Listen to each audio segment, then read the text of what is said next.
Hi, friends. Glad you're here. Let's dive into today's story. You're lucky we even let you inside. Elena, try not to embarrass us with that cheap suit. That was the greeting I got from my own brother, Julian, the moment I handed my coat to the valet. He didn't hug me. He didn't say hello. He just looked me up and down with that familiar sneer, the one that had defined my entire childhood, and pointed toward the back of the room. Stay near the buffet. Don't talk to the investors. I'm Elena. I'm 32 years old, and 3 weeks ago, at a vineyard in Napa Valley that cost more to rent for one night than I supposedly make in a year, I watched my family toast to my mediocrity. Julian was the star, the golden child, the VP of sales, the one marrying into a political dynasty. I was just the background noise, the family failure, the sister who dabbles in numbers while the adults do business. They laughed when Julian grabbed the microphone and made a joke about my little bookkeeping hobby. My parents clinked their crystal glasses, beaming with pride at their son's cruelty. They loved the narrative Julian the conqueror, Elena the charity case. But here is the painful paradox that kept me standing there, gripping my glass of sparkling water until my knuckles turned white. They didn't know that the bookkeeping hobby they mocked was actually a high-level forensic accounting firm. They didn't know that the massive merger Julian was celebrating the deal that was supposed to make him a millionaire had only gone through because I was the anonymous auditor who cleaned up their messy ledgers weeks ago. And most importantly, they didn't know that the man standing next to Julian, his terrifying, no-nonsense CEO, had spent the last 48 hours desperately trying to hire the person who flagged the discrepancies in Julian's department. Julian thought he was introducing his pathetic sister to his boss to get a cheap laugh. He had no idea he was actually introducing the executioner to the condemned. They thought I had lost everything, but they didn't know the game had only just begun. Like this video if you hate hypocrites who smile in your face while stabbing you in the back. To understand why that moment at the vineyard burned so hot, you have to understand the 20 years of ice that came before it. In the distorted gravity of the Vance family, Julian was the sun burning bright, demanding all the oxygen and blinding everyone to his flaws. I was just the cold, distant planet orbiting silently, useful only when gravity needed to be balanced. Growing up, the script was always the same. Julian broke the window. I was the one handed the broom to sweep up the glass because he has baseball practice. Elena, he needs to rest his arm. Julian failed algebra. I was forced to tutor him for 3 hours a night while my own AP projects gathered dust. When he got into a mediocre state college, my parents threw a block party that cost more than my first car. When I graduated summa cum laude with a double major in finance and criminal justice. My mother looked up from her magazine and said, "That's nice, honey. Did you remember to pick up Julian's dry cleaning?" But the real toxicity wasn't in the forgotten milestones. It was in the wallet. 3 months before the engagement party, my phone buzzed while I was in the middle of a forensic audit for a tech startup in Seattle. It was my mother, Linda. No hello, no how are you? Just a frantic demand that sounded more like a hostage negotiation. "We need a transfer, Elena, immediately." My stomach tightened. "Is Dad okay? Is it the house?" "It's Julian," she snapped, as if I should have known. "The deposit for the vineyard is due by 5 o'clock today. The wire from his bonus is delayed. If we don't pay, he loses the date. He loses the prestige." "How much?" I asked, already pulling up my banking app, conditioned like a Pavlovian dog to smooth things over. 15,000. I froze. Mom, that's not a small amount. Why doesn't he use his credit card or his fiance's family? Don't be crass, she hissed. We can't let them know he's liquid light right now. It's about optics.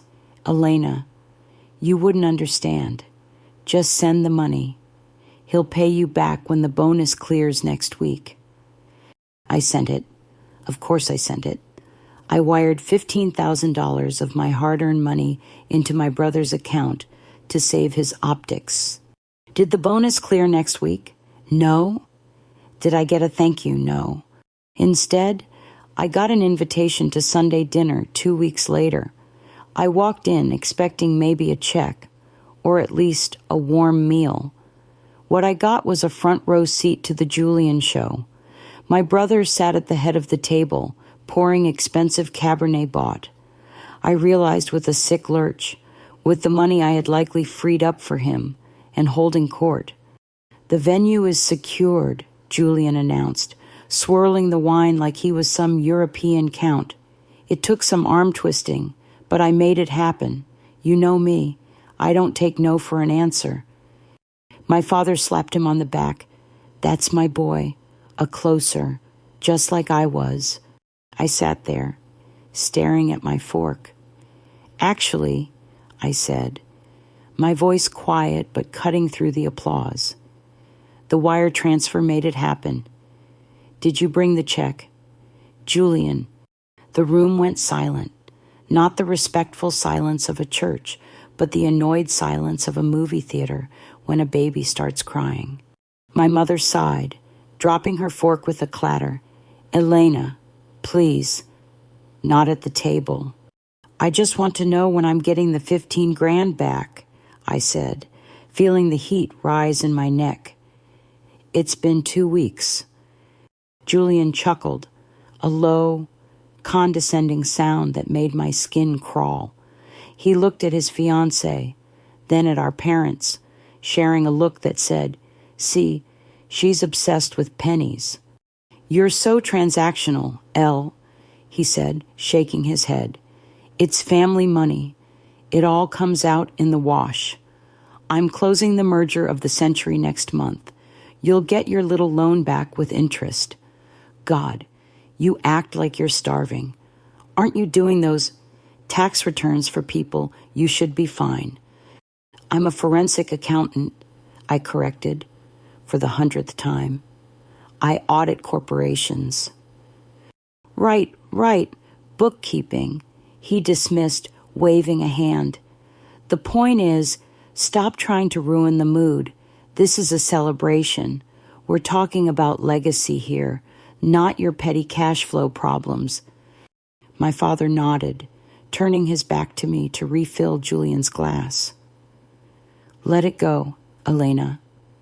Don't be jealous just because your brother is playing in the big leagues. Jealous. They thought I was jealous of a man who was funding his legacy with my savings.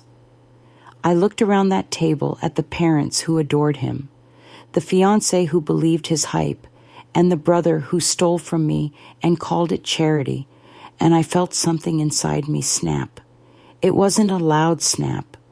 It was the quiet, terrifying sound of a bridge finally collapsing under too much weight. I didn't scream. I didn't flip the table. I just picked up my purse, stood up, and walked out. Where are you going? My mother called out, annoyed. We haven't cut the cake.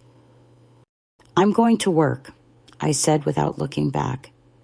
Someone has to pay for this wine. As I closed the front door, I heard them laughing. They thought I was storming off to sulk. They didn't know I was walking straight into the most dangerous audit of my life, because Julian was right about one thing. He was working on the merger of the century. What he didn't know was that the acquiring company had hired me to tear their books apart before the deal closed. And I had just decided to start with the sales department. To most people, forensic accounting sounds like watching paint dry. To me, it's like reading a diary that someone thought they locked. Numbers don't have egos. They don't lie to protect their reputation. They just sit there, cold and absolute, waiting for someone to notice that 2 plus 2 doesn't equal 5, no matter how much a VP of sales wants it to. And Julian really wanted it to equal 5. The acquiring firm, Apex Capital, had hired me under my LLC's name, EM Analytics. They didn't know I was Elena Vance, sister of the target company's golden boy. They just knew I was the consultant who had exposed a Ponzi scheme in a mid-sized tech firm 3 months prior. They handed me access to the data room of Julian's company, Vanguard Logistics, with a simple instruction: find the rot before we write the check. I spent the next 3 weeks living a double life. By day, I was the struggling sister my family pitied. I drove my beat-up 2015 Honda Civic to my parents' house to help my mother stuff envelopes for the engagement party invitations. I sat there licking adhesive until my tongue felt like sandpaper, listening to her brag about Julian's upcoming promotion. He's going to be a C-suite executive. Elena, she chirped, sliding a gold-embossed card into a cream envelope. He's creating generational wealth. You should really take notes.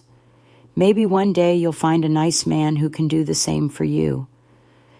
I just nodded, sealing another envelope. That sounds great. Mom, by night, I was dismantling that generational wealth line by line. My apartment wasn't the shoebox they imagined. 6 months ago, I had quietly put a down payment on a 2-bedroom loft in the Arts District, exposed brick, floor-to-ceiling windows, a kitchen that cost more than Julian's car. I didn't tell them. I didn't post photos on Instagram. When my parents asked where I was living, I gave them the address of my old, cramped studio and forwarded the mail. Why? Because if they knew I had money, the requests for loans wouldn't be requests anymore. They would be demands. But success has a cost, and mine was isolation.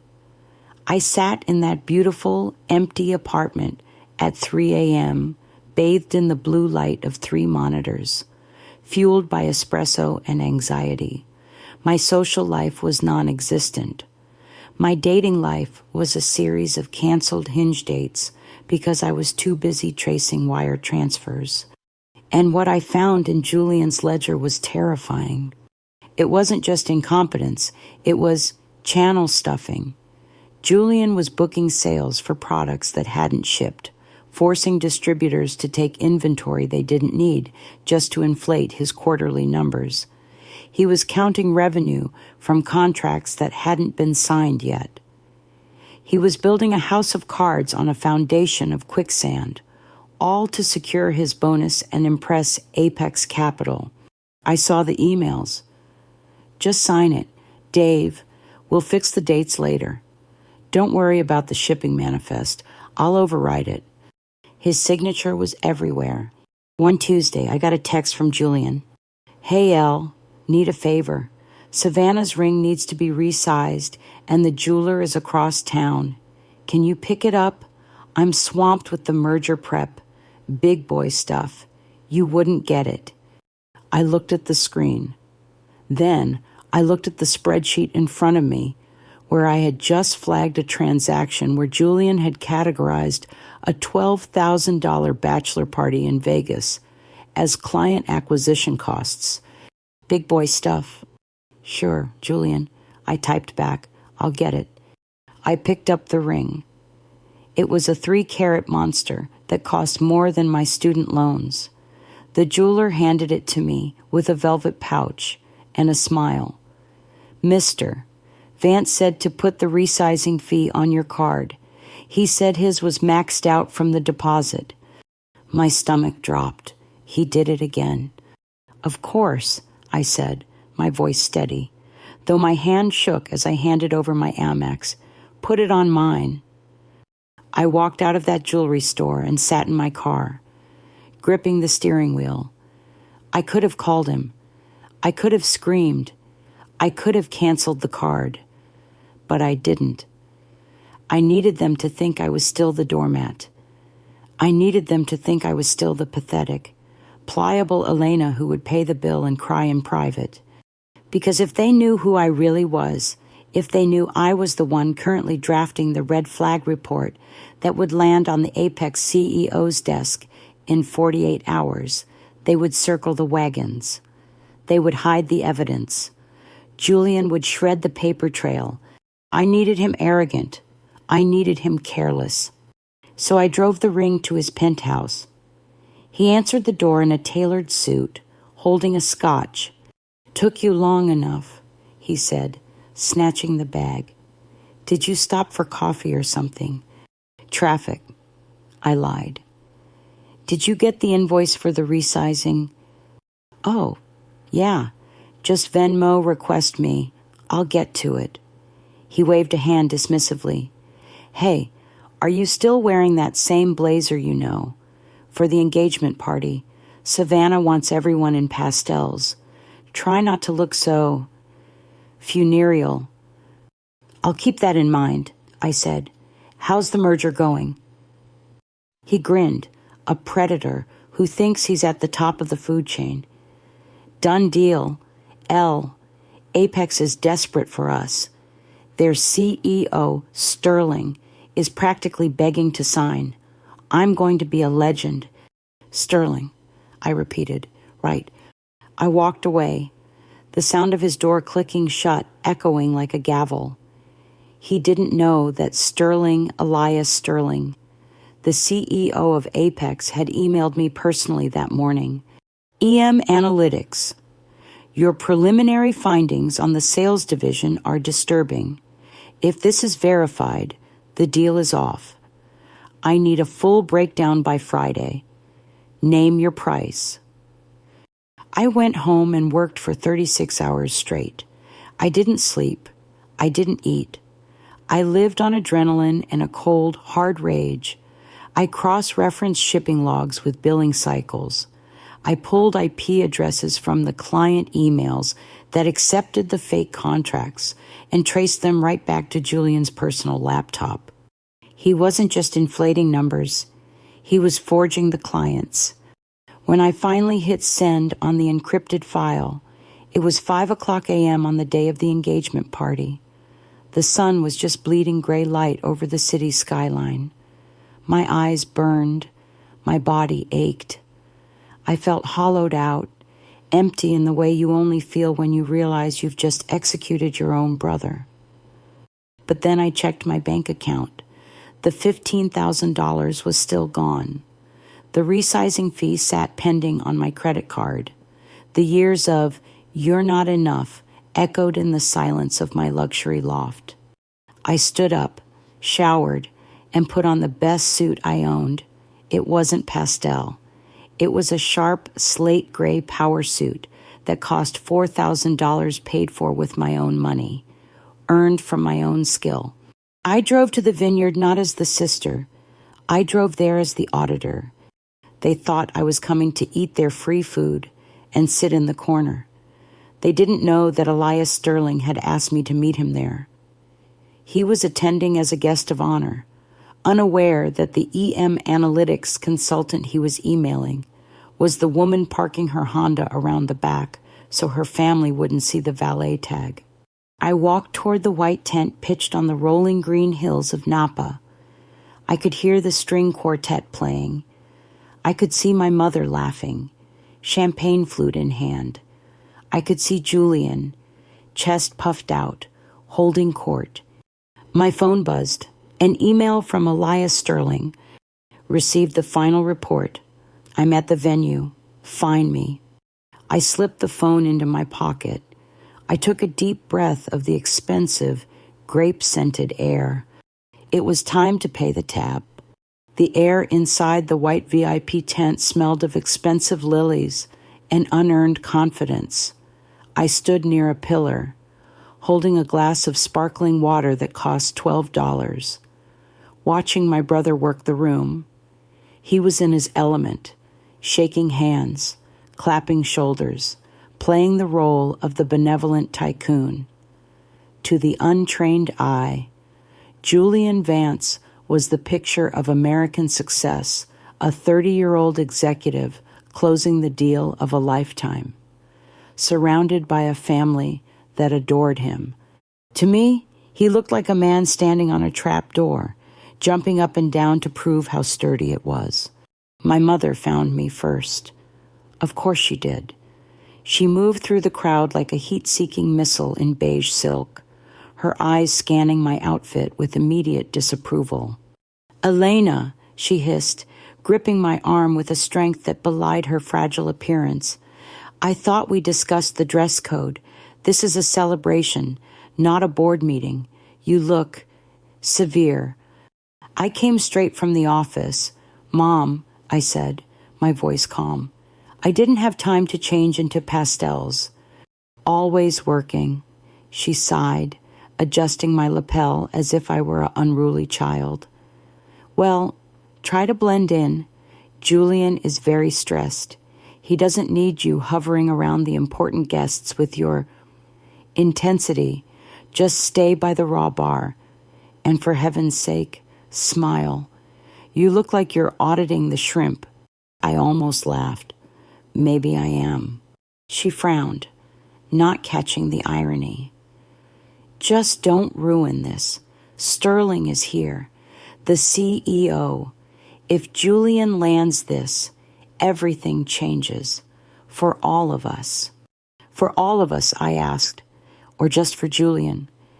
She didn't answer, just patted my cheek with a condescending pity that burned hotter than a slap. "Try to be happy for him. Elena, it's not his fault your life is so small." She floated away, leaving me standing there with the taste of copper in my mouth. Small. My life was small because I kept it clean. Theirs was big because they inflated it with gas. Then the music swelled. The string quartet shifted into a triumphant melody, and Julian stepped up to the microphone on the small stage. The room quieted. He beamed, raising a glass of champagne that, statistically speaking, was paid for by the vendor kickbacks I'd found in row 402 of his ledger. "Thank you all for coming." Julian's voice boomed, smooth and practiced. "They say success is a lonely road, but I've never felt that way. I built this division from the ground up with nothing but grit and integrity." I saw Elias Sterling standing near the back, his face unreadable. He crossed his arms. Julian didn't notice. He was too busy looking at his reflection in the room's adoration. "I want to thank my parents." Julian continued, gesturing to where my mom and dad were dabbing their eyes. "For teaching me that character counts, that you don't cut corners, and for always believing in me, even when the hours were long and the risks were high." He paused for effect. "And to my beautiful Savannah, we're building a legacy today, a legacy of honesty." The applause was polite, enthusiastic even.